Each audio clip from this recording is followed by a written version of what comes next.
নবম জাতীয় পে স্কেলের পূর্ণাঙ্গ কাঠামো অবশেষে প্রকাশ। বেসিক, ভাতা, ইনক্রিমেন্ট সব খাতে আসছে বড় পরিবর্তন। কর্মচারীদের জীবনে কী বদল আনবে এই ঐতিহাসিক সিদ্ধান্ত জানতে পুরো ভিডিও দেখুন।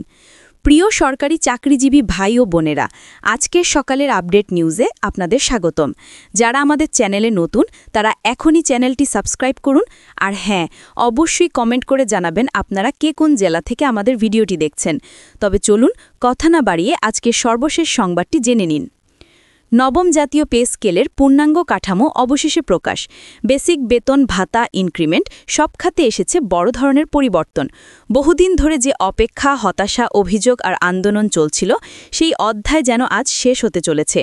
কারণ নতুন এই স্কেল শুধু একটু বেতন তালিকা নয়, এটি লাখো সরকারি চাকরিজীবীর জীবনে নতুন সম্ভাবনা, নতুন স্বস্তি এবং নতুন ভবিষ্যতের দ্বার খুলে দিচ্ছে। আজ যমুনা ভবনের সেই বিশেষ বৈঠকে পূর্ণাঙ্গ কাঠামো প্রকাশ হওয়ার সঙ্গে সঙ্গে দেশের প্রশাসনে যেন নতুন এক আলোড়ন ছড়িয়ে পড়েছে। সকাল থেকে প্রশাসনিক ভবনগুলোতে অস্বাভাবিক উত্তেজনা টের পাওয়া যাচ্ছিল। করিডোরে, অফিস কক্ষে, ক্যান্টিনে সব জায়গায় একই আলোচনা। আজ কি সত্যিই প্রকাশ হবে? বেসিক বাড়বে কত? ভাতা কতটা পরিবর্তন হচ্ছে? নতুন গ্রেড নিয়ে যে কথা শোনা যাচ্ছে তা কি সত্যি? সবাই অপেক্ষা করছিল একটি নিশ্চিত সিদ্ধান্তের জন্য, যে সিদ্ধান্ত তাদের আগামী মাসের বেতন স্লিপই নয়, পরিবারের ভবিষ্যৎ পরিকল্পনাও বদলে দেবে। যখন যমুনা ভবনের বৈঠকের দরজা খুলল, তখন যেন মুহূর্তটাই বদলে গেল দেশের হাজারো পরিবারে। বৈঠকে উপস্থিত কর্মকর্তারা ঘোষণা করলেন নবম পে স্কেলের পূর্ণাঙ্গ কাঠামো। এই ঘোষণায় শুধু নয়, পরবর্তী বিশদ বর্ণনা দেখেই বোঝা গেল এবার সত্যিই বড় ধরনের সংস্কার এসেছে সরকারি বেতন ব্যবস্থায়। নতুন কাঠামোর প্রথম এবং সবচেয়ে আলোচিত অংশ ছিল বেসিক বেতনের পুনর্গঠন। বহু বছর ধরে যেসব গ্রেডে বেসিক বেতন অযৌক্তিকভাবে কম ছিল, যেগুলো বাস্তব বাজার দর এবং জীবনযাত্রার ব্যয়ের সঙ্গে শতভাগ বেমানান ছিল, সেসব গ্রেডে বড় আকারে সমন্বয় আনা হয়েছে। বিশেষ করে নিম্ন গ্রেডের কর্মচারীদের জন্য এই পরিবর্তন যেন নতুন জীবন পাওয়ার মতো। আগে যেখানে অনেক পরিবার মাস চালাতে হিমশিম খেত, এখন সেই বেসিক পুনর্গঠন তাদের আর্থিক সংকট অনেকটাই কমিয়ে দেবে। এরপর আলোচনা আসে ইনক্রিমেন্ট নিয়ে। পুরনো কাঠামোয় অনেক গ্রেডে ইনক্রিমেন্ট ছিল অতি কম বা স্থবির। ফলে কর্মচারীরা যত বছরই চাকরি করুন না কেন, তাদের মাসিক আয়ে বড় কোনো পার্থক্য দেখা যেত না। এবার নতুন কাঠামোয় ইনক্রিমেন্টকে বাস্তবতার সঙ্গে সামঞ্জস্য করা হয়েছে। অভিজ্ঞতা, দায়িত্ব এবং কাজের মান অনুযায়ী দৃশ্যমান বৃদ্ধি যোগ হবে।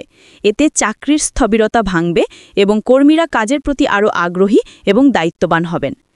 নতুন পে স্কেলের আরেকটি বড় চমক হল ভাতা কাঠামোতে যুগান্তকারী পরিবর্তন। হাউস রেন্ট, চিকিৎসা ভাতা, ট্রান্সপোর্ট ভাতা, শিক্ষা সহায়তা, বিশেষ দায়িত্ব ভাতা সবকিছু পুনর্বিন্যাস করা হয়েছে বর্তমান অর্থনৈতিক বাস্তবতার সঙ্গে মেলাতে। বড় শহরে ভাড়া বাড়ার হার, জেলায় আলাদা ব্যয়, চিকিৎসা খরচের ঊর্ধ্বগতি সবকিছু গণনায় নিয়ে ভাতা কাঠামো তৈরি করা হয়েছে। কর্মচারীরা বলছেন এবারই প্রথম তারা একটি সত্যিকারের বাস্তবসম্মত পরিবর্তন পেলেন।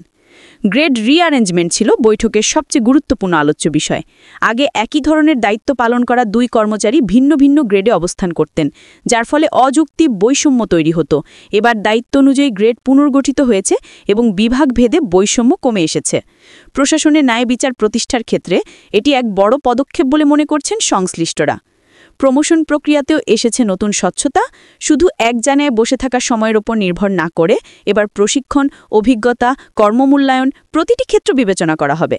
এতে যোগ্যরা দ্রুত উন্নতির সুযোগ পাবেন এবং দীর্ঘদিন ধরে আটকে থাকা ফাইলবাহিত পদোন্নতির জটও সহজ হবে। তরুণ কর্মীদের জন্য এটি বিশাল প্রেরণা। নতুন পে স্কেলে বিশেষ গুরুত্ব দেওয়া হয়েছে দক্ষতা ভিত্তিক ভাতা এবং টেকনিক্যাল ক্যাডারের সুবিধায়। দেশের উন্নয়নকে এগিয়ে নিয়ে যাওয়ার ক্ষেত্রে যেসব খাত গুরুত্বপূর্ণ, স্বাস্থ্য, প্রকৌশল, প্রযুক্তি, শিক্ষা, সেসব খাতে বিশেষ ভাতা বাড়ানো হয়েছে। বহু বছর ধরে দাবি করে আসা টেকনিক্যাল কর্মীদের সেই অপেক্ষারও অবসান ঘটেছে। বৈঠকের এক গুরুত্বপূর্ণ অংশ ছিল অর্থনৈতিক ভারসাম্য নিয়ে আলোচনা। কারণ সরকার জানে অতিরিক্ত বেতন বৃদ্ধি অর্থনীতিতে চাপ ফেলতে পারে, আবার কম রাখলে কর্মচারীদের জীবনযাত্রা উন্নত হবে না। তাই একটি টেকসই কাঠামো তৈরির জন্য দীর্ঘ বিশ্লেষণের পর সিদ্ধান্ত নেওয়া হয়েছে। বিশেষজ্ঞরা বলছেন একটি দেশের প্রশাসন শক্তিশালী করতে হলে কর্মরত মানুষের আর্থিক নিরাপত্তা থাকা জরুরি। এই নতুন স্কেল সে নিরাপত্তা নিশ্চিত করবে।